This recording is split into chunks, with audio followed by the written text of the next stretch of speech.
and welcome to Pre-Game Huddle. I'm Bob Faulkner, and I run the National Changeling The Lost Chronicle for Isles of Darkness. I also design and run mega games. I'm James Holloway, and I run the Cambridge Vampire the Requiem game for Isles of Darkness, and you can find links to my gaming and history blogs in the description. In this series, we're talking about the questions we get asked by beginning Parlour LARP storytellers. Right, and in this episode, we're covering a pretty big topic. We're going to answer some questions about the sort of overall structure of plots that work in Parlour LARPs. So what kinds of plots are there? What are their different qualities? And obviously, this is something that we're going to expand on in more detail in subsequent videos. So this is just kind of an overview at this point. So if we haven't covered something, it's because there's an awful lot to cover, and we have just spent a lot of time trying to cut it down to something that is manageable for everybody to understand. Yeah, we didn't record that, and that's good. So I guess the first thing to do is try and establish what we're talking about when we talk about a plot within the context of a Parlour LARP. Yeah, so there's lots of things that you might think is plot, which is like a scene or a game, but realistically these are the smaller units within your scenario or plot. Well, potentially. I mean, you could have a plot that, you know, had its beginning, middle, and end within a single game. Certainly one-off games would run with that, and most national games often have a beginning, middle, and end that all occur within that 4-hour time period. Right, and I think it's sort of like the idea of a plot as a self-contained... It's not a narrative, but it's the thing that will produce a narrative once the players have interacted with it. So I guess it's the parameters, characters, and conflict of the narrative. Yeah, it's the boundaries that you are setting for this story. What is inside it, what is outside it. Yeah, but ideally, what the story turns out to be is very much up to the player's interaction with the plot. Yeah, and so there's obviously two things here, which is if you are doing it yourself, this is a big, vague process, and if you are doing it for somebody else to run, then it's got to be a very precise process. Right. I mean, ultimately, the same kind of information is necessary for both, but in one case, we're just talking about the creative process by which you decide what you're going to do, and then there's the more complex sort of process of communication where you convey that information to another ST, which is almost really a separate... I don't know, we should link to some examples of plot kits. Yes, I'm sure that there must be some good scenarios out there that we can show to people.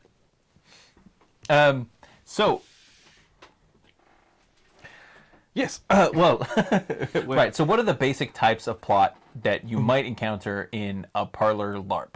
And remember, these are structures, not thematic categories. Yeah, not content categories. So this is how plots are arranged.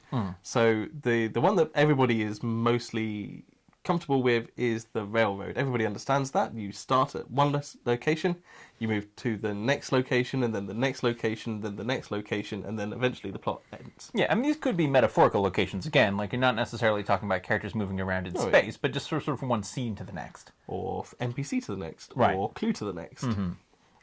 So the railroad is especially good when you have to convey a story that you as the ST have come up with.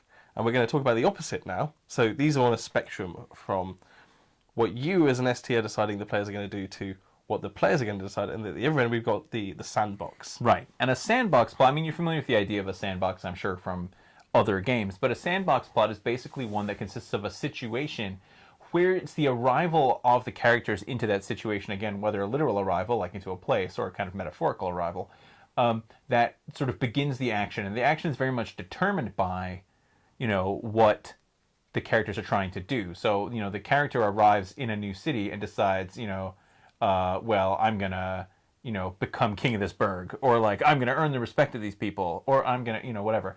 And it can be whatever. The situation, the characters, the setting elements are the same, but it's up to the player to decide where it goes. Whereas in a so-called railroad, you really only have one destination, although the way that you get there might be different. So for the player's perspective, they explore sandboxes, like they uncover things by looking at them, and on the railroad, you reveal things to them. Yeah, exactly. They may learn more about it as they go. And this often comes, although not always, but often with a narrative that makes only a single conclusion possible, right? So the way in which a railroad occurs naturally is like, well, you know, the enemy, whatever, bad guys have kidnapped the mayor's daughter, now we gotta go rescue her. There's not really anything we can do but rescue her. Yeah. There are two other types of structures that we are broadly going to talk about, but not in detail today, which is the hub structure and the highway. Right. So the hub structure is essentially you've got one central location, and from that you say there are a series of spokes that come off it. These are metaphorical spokes, where you can solve bits of the scenario in whatever order you want, but essentially you're on a multi-pronged railroad. Yeah, like if you've decided that you're going to recover all the different treasures that were stolen from you, well, you can do you're going to go and get this one, and you're going to go and get that one, but it's not necessarily like a sequence. It's just sort of and the outcome of one may affect the others. So, but it's essentially just kind of a base and individual missions that occur within a single larger thematic context. And so it is like it's the railroad, only now we're giving the players agency because they get to prioritize which bits they want to do. Yeah, although I should point out that it's only really agency if the way in which they prioritize those things matters. Yes. Like if going to get the Great Horn Spoon or going to get the Celebrated Jumping Frog, is no different from doing it in the other order, then they don't really have any agency. No. Yep. And the last structure we're going to talk about is the highway, which is where you are on the railroad, only the scenario is wider than the railroad, and the players can sort of meander along it. They can switch lanes, they can slow up, they can speed down, they can exit it, they can enter it. And that's largely what I think I aim for when I'm writing. So the idea is that the players have a lot of agency, but they're in a general direction of travel. Right. I know where I kind of want them to end up, and I have, I've bounded both ends of the plot, and they're probably going to land somewhere in the middle. If they land somewhere off to the side, I probably don't mind too much, but I've got an idea. Yeah, and from these terms, certainly when we use the term railroad, it's not a compliment, which is kind of unfair in a way, because although the way I talk about this will probably reveal that my preferences for more sandbox-oriented gaming, there are some downsides to it. And I mean, we talked about the difference between player agency and ST vision. Imagine that there's sort of a spectrum from one to the other. But what this means, player agency is great for players who have the confidence and drive to go out and start kind of trying to make their mark on the game world.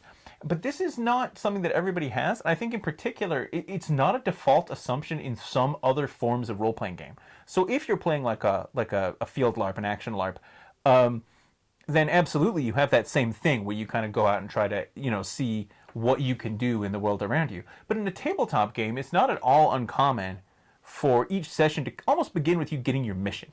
Yep. Right? So if you're not accustomed to the idea that, nobody tells you what to do, a lot of people can, if you tell people, hey, you can do anything you want, their response is going to be like, oh, well, now what? That they don't, they're sort of waiting for some guidance. So a lot of these plots basically are ways of sort of guiding people into potential roles. Yeah, and so this is like writing or creating anything.